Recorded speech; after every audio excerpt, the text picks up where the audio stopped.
अगर आप भी ब्रज 84 कोस परिक्रमा पर जाने की तैयारी कर रहे हैं, यूट्यूब पर वीडियो देखकर भाव विभोर हो चुके हैं और आपको लगता है कि ये यात्रा सिर्फ भजन, कीर्तन, प्रसाद और दिव्य अनुभूतियों से भरी होगी, तो ये वीडियो को अंत तक जरूर देखिए, क्योंकि आज मैं आपको कोई धार्मिक कथा नहीं सुनाने वाला, ना ही परिक्रमा मार्ग की सुंदरता का बखान करने वाला हूँ।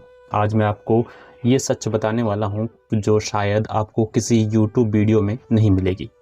ये वीडियो उन लोगों के लिए है जो पहली बार 84 कोस परिक्रमा पर जाने की सोच रहे हैं, ताकि वहां पहुंचकर उन्हें निराशा, परेशानी और पछतावे का सामना न करना पड़े। सबसे पहले एक बात स्पष्ट कर दूं, मेरा उद्देश्य किसी की श्रद्धा को ठेस पहुंचाना नहीं है। ब्रजधाम अपनी जगह महान है, श्री कृष्ण की लीला भूमि अपनी जगह दिव्य है, लेकिन यात्रा के दौरान जो व्यवस्थाएं और वास्तविक परिस्थितियां मैंने अपने आंखों से देखी है और स्वयं अनुभव की है, वही मैं आपके सामने रखने जा रहा हूँ। सबसे बड़ी गलती जो अधिकांश लोग करते हैं वो है ज़्यादा उम्मीद लेकर जाना। सोशल मीडिया और यूट्यूब पर आपको परिक्रमा के सुंदर दृश्य दिखाए जाएंगे, भजन सुनाए जाएंगे, प्रसाद वितरण दिखाया जाएगा, लेकिन यात्रा की कठिनाई के बारे में बहुत कम लोग बात करते हैं। इसलिए मेरी पहली सलाह यही है कि 84 कोस परिक्रमा पर अपनी जिम्मेदारी और अपनी तैयारी के भरोसे जाइए। किसी ऑनलाइन वीडियो पर, जानकारी पर आंख बंद करके विश्वास मत कीजिए। ज़्यादा सामान लेकर मत जाइए। घर से निकलते समय जो बैग आपको हल्का लगता है वही कुछ दिनों बाद पत्थर जैसा भारी महसूस होने लगता है। परिक्रमा में हर अतिरिक्त कपड़ा, हर अतिरिक्त सामान और हर अनावश्यक वस्तु आपको बोझ लगने लगती है, इसलिए जितना कम सामान हो सके उतना बेहतर हो। चलिए अब सबसे बड़ी बात करते हैं मनुष्य की 3 मूल आवश्यकताएं। जब भी कोई व्यक्ति घर से बाहर निकलता है उसके 3 मूल आवश्यकताएं होती है: शौच, स्नान, भोजन और विश्राम। लेकिन 84 कोस परिक्रमा में ये तीनों चीजें निश्चित नहीं है। कई बार तो उन्हें अव्यवस्थित कहना भी कम होगा। सबसे पहली बात करते हैं शौच और स्नान की। यदि आप घर में सुबह उठते ही साफ सुथरे शौचालय और स्नान घर की सुविधा के आदी हैं, तो आपको मानसिक रूप से तैयार रहना चाहिए कि परिक्रमा मार्ग में ऐसा हमेशा मिलने वाला नहीं है।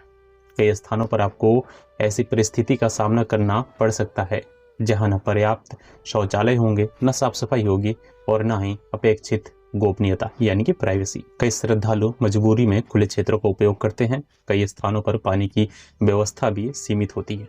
सबसे बड़ी समस्या सिर्फ व्यवस्था की कमी नहीं है, बल्कि कई बार लोगों द्वारा फैलाई गई गंदगी भी है। जहाँ थोड़ी बहुत व्यवस्था बनाई जाती है वहाँ भी कुछ लोग उन्हें स्वच्छ रखने का प्रयास नहीं करते। परिणाम ये होता है कि अगले आने वाले श्रद्धालुओं को असुविधा का सामना करना पड़ता है। कई बार सुबह से लेकर दोपहर या शाम तक लोग केवल एक अपेक्षाकृत साफ जगह की तलाश में भटकते रहते हैं। इसलिए यदि आप स्वच्छता और निजी गोपनीयता यानी प्राइवेसी को बहुत महत्व देते हैं तो इस यात्रा के लिए आपको पहले से ही मानसिक रूप से तैयार रहना चाहिए। अब बात करते हैं भोजन की। भोजन की कमी शायद ही आपको कहीं देखने को मिलेगी। परिक्रमा मार्ग पर अनेक मंदिर, आश्रम, गांव और सेवा समितियों द्वारा श्रद्धालु के लिए भोजन की व्यवस्था की जाती है, लेकिन यहाँ भी एक बात समझने की जरूरत है। भोजन उपलब्ध होना और भोजन का पूरी तरह स्वच्छ होना दोनों अलग अलग बात है। यदि आपको साफ सफाई को लेकर बहुत चिंता रहती है तो कई जगहों की व्यवस्था आपको असहज कर सकती है। भोजन कहाँ बन रहा है, कैसे बन रहा है, कैसे रखा जा रहा है और कैसे परोसा जा रहा है, इन सब बातों पर हर जगह समान स्तर की निगरानी नहीं होती। एक और बात जो मैंने अनुभव की है वो ये है कि अधिकांश स्थानों पर पूरी सब्जी, पुआ और इसी प्रकार की भोजन अधिक मिलता है। कभी कभी रोटी या अन्य विकल्प भी मिल जाते हैं, लेकिन बार बार तला हुआ भोजन खाने से कई लोगों को परेशानी हो सकती है। इसलिए यदि आपका पेट संवेदनशील है तो कुछ आवश्यक सूखा भोजन या दवाइयाँ साथ रखना समझदारी होगी। अब आते हैं तीसरी और शायद सबसे कम चर्चा होने वाली आवश्यकता पर, सोने की व्यवस्था। ऐसा नहीं है कि परिक्रमा मार्ग पर सोने की व्यवस्था नहीं होती। मंदिरों, धर्मशाला, टेंटों और विभिन्न सेवा शिविरों में श्रद्धालुओं के लिए स्थान बनाए जाते हैं, लेकिन समस्या तब होती है जब व्यवस्था से कई गुना अधिक लोग पहुंच जाते हैं। जहाँ 100 लोगों के ठहरने की जगह होती है, वहाँ 200 या 300 लोग रुकने का प्रयास करते हैं। परिणाम स्वरूप लोगों को खेतों, सड़कों के किनारे या खुले स्थानों में रात्रि विश्राम करना पड़ता है। और जहाँ जगह मिल भी जाए, वहाँ कई बार इतनी भीड़ होती है कि लोग एक दूसरे से सटे हुए या एक दूसरे के ऊपर पैर रखकर सोते हैं। इसका अर्थ है कि आरामदायक नींद की उम्मीद करना कई बार कठिन हो जाता है।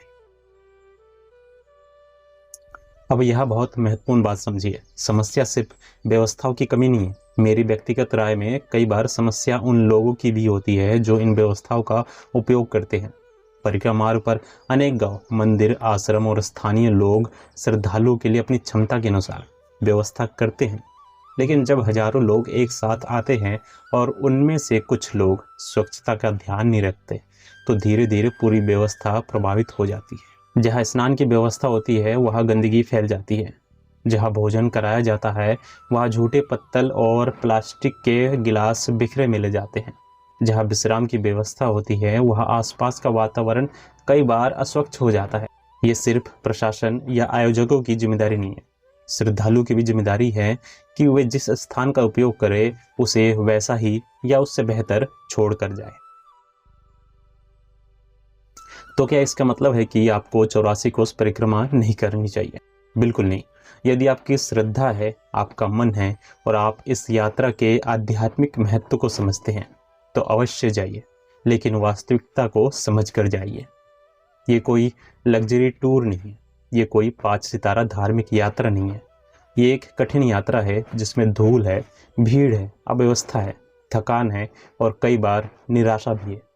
लेकिन यदि आप इन सब बातों को पहले से जानकर जाते हैं, तो वहाँ पहुंचकर आपको झटका नहीं लगता।